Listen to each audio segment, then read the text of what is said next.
ശിവപൂജകളിൽ വളരെ പ്രാധാന്യമായി എടുക്കുന്ന ഒന്നാണ് എരിക്കിൻ പൂവ്.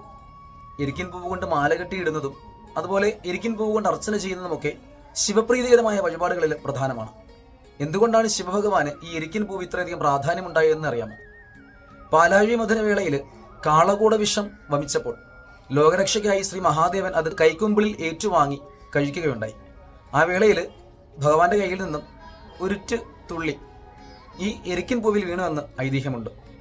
അന്നു മുതലാണ് ഈ എരിക്കിൻ പൂവിന് വെളുത്ത നിറത്തിൽ നിന്ന് നീലനിറം ആയി മാറിയത്.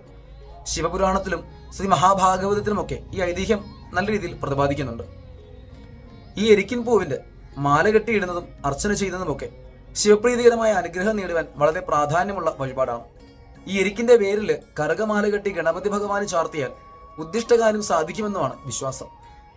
അതൊക്കെ കൊണ്ട് തന്നെ എരിക്കിൻ പൂവും എരിക്കിൻ ചെടിയുമൊക്കെ വീട്ടിലും അല്ലെങ്കിൽ പരിസരത്തിലുമൊക്കെ ഉള്ളവർ വളരെയധികം ഭംഗിയായിട്ട് ഇത് പരിപാലിക്കേണ്ടതാണ്. ഭഗവാന് ഏറ്റവും പ്രീതികരമായ ഈ എരിക്കിന്റെ പൂവ് കൊണ്ട് ഭഗവാന് മാല ചാർത്തി അല്ലെങ്കിൽ അർച്ചന ചെയ്ത് നമുക്ക് ശിവപ്രീതി നേടാം.